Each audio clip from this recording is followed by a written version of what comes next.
Assalamualaikum warahmatullahi wabarakatuh. Hai semuanya, di sini saya akan menjelaskan tentang sejarah internet.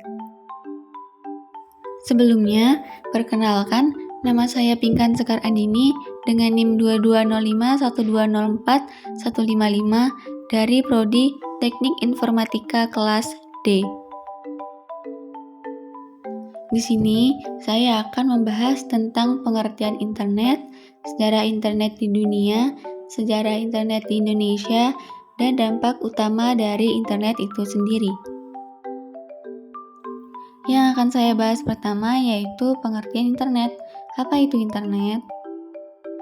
Jadi, internet adalah sebuah sistem global jaringan komputer yang saling menghubungkan antara media elektronik dengan media lainnya di seluruh penjuru dunia dengan menggunakan standar internet protokol SWIFT.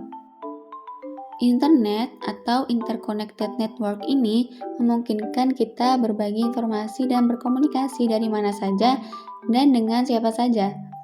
Adapun standar global penggunaan internet sendiri telah memakai Internet Protocol atau Transmission Control Protocol. Pembahasan yang kedua yaitu sejarah internet di dunia.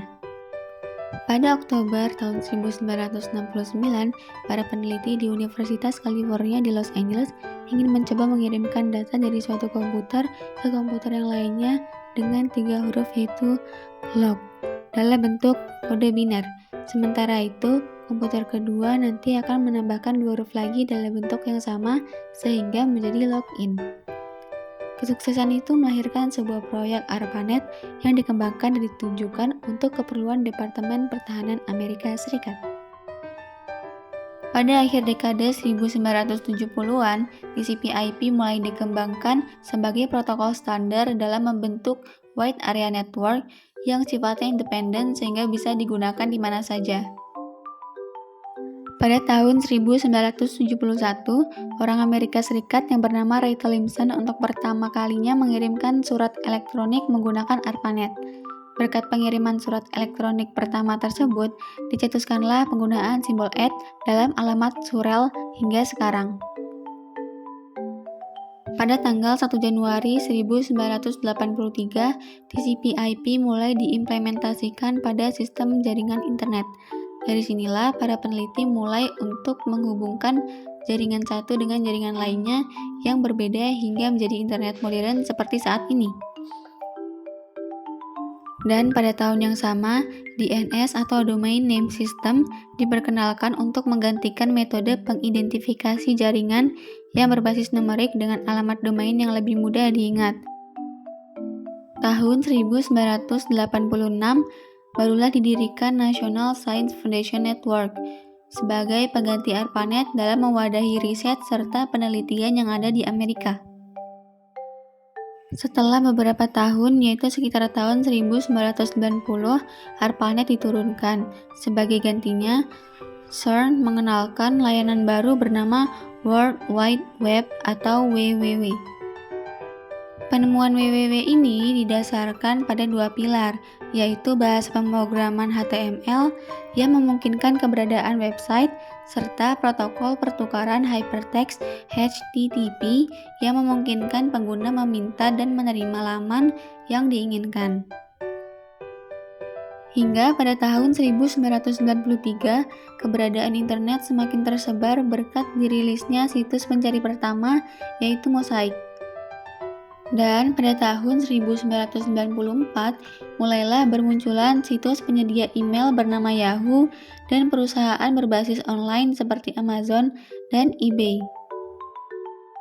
Sedangkan kemunculan Google yang terjadi pada tahun 1998 sampai saat ini masih bermunculan pula perusahaan atau situs online yang dibutuhkan bagi kehidupan manusia.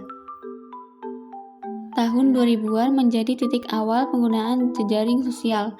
Hal tersebut dibuktikan dengan munculnya thefacebook.com pada tahun 2003.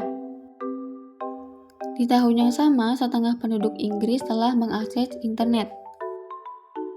Pada tahun 2007, perusahaan Apple mulai meluncurkan ponsel pintar, yaitu iPhone. Dan pada tahun 2010-an, Internet of Things muncul sebagai konsep di mana perangkat dan objek fisik dapat terhubung ke internet dan berkomunikasi satu sama lain. Dan yang terakhir, tahun 2020-an dan seterusnya menjadi masa depan internet.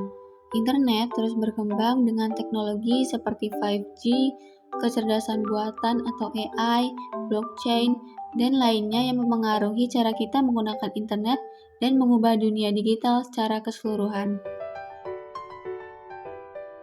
Berikutnya, sejarah internet di Indonesia. Internet pertama kali masuk ke Indonesia pada awal 1980-an melalui beberapa universitas dan intuisi penelitian. Namun, koneksi internet masih sangat terbatas pada waktu itu. Pada tahun 1993, Internet Indonesia Network Information Center didirikan untuk mengelola domain top level yaitu .id dan menjadi otoritas untuk alamat IP di Indonesia. Di tahun 1994, Internet Service Provider atau ISP pertama di Indonesia, Indonet, didirikan pada tahun itu. Ini memungkinkan akses internet yang lebih luas bagi masyarakat Indonesia. Koneksi internet internasional pertama kali diaktifkan pada pertengahan tahun 1990-an, memungkinkan akses ke konten internasional. Lalu, pada tahun 1990-an sampai dengan tahun 2000-an muncul penyedia layanan internet seperti Telkomnet, CBN, dan lain-lain yang menyediakan akses internet ke masyarakat umum. Sekitar tahun 2000-an, pemerintah Indonesia meluncurkan program koneksi desa untuk memperluas akses internet ke daerah pedesaan. Pada tahun 2000-an hingga tahun 2010-an, persaingan antara penyedia layanan internet menghasilkan penurunan harga akses internet di Indonesia yang membuatnya lebih terjangkau bagi banyak orang. Tahun 2010-an menjadi masa keemasan internet dan media sosial di Indonesia. Pada dekade ini, internet diakses di Indonesia mengalami pertumbuhan yang sangat pesat. Semakin banyak orang memiliki akses internet, terutama melalui perangkat seluler. Beberapa media sosial seperti Facebook, Twitter, dan Instagram menjadi sangat populer, dan Indonesia menjadi salah satu pengguna terbesar di dunia. Mulai pada tahun 2010-an hingga sekarang, pemerintah Indonesia memiliki program untuk meningkatkan infrastruktur digital di seluruh negeri. Dengan melibatkan proyek-proyek seperti Palaparing yang bertujuan untuk menyediakan akses internet yang lebih cepat dan terjangkau di seluruh Indonesia. Mulai dari sekarang hingga masa depan nantinya, internet terus berkembang di Indonesia dengan pertumbuhan e-commerce, vintage atau teknologi finansial, dan inovasi digital lainnya. Internet di Indonesia terus berkembang pesat dengan investasi dalam infrastruktur digital, perkembangan teknologi seperti 5G, dan perluasan konektivitas di seluruh negeri. Dan yang terakhir, saya menyajikan 2 dampak utama dari perkembangan internet. Perkembangan internet memiliki dampak yang sangat besar dalam berbagai aspek kehidupan. Seperti 2 contoh di bawah ini, yaitu koneksi global dan transformasi bisnis. Yang pertama, koneksi global. Internet telah menghubungkan orang-orang dari berbagai belahan dunia.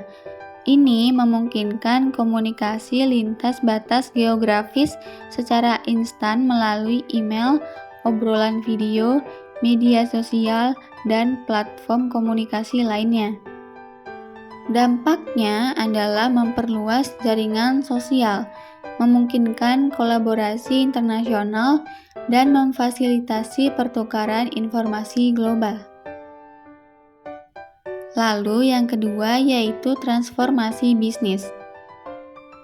Internet telah mengubah cara bisnis dilakukan secara mendasar. Perkembangan e-commerce dan periklanan online telah membuka peluang baru bagi perusahaan. Bisnis dapat mencapai pasar yang lebih luas, mengurangi biaya operasional, dan berinovasi dalam produk dan layanan mereka. Ini juga telah menciptakan model bisnis baru seperti bisnis daring dan startup teknologi.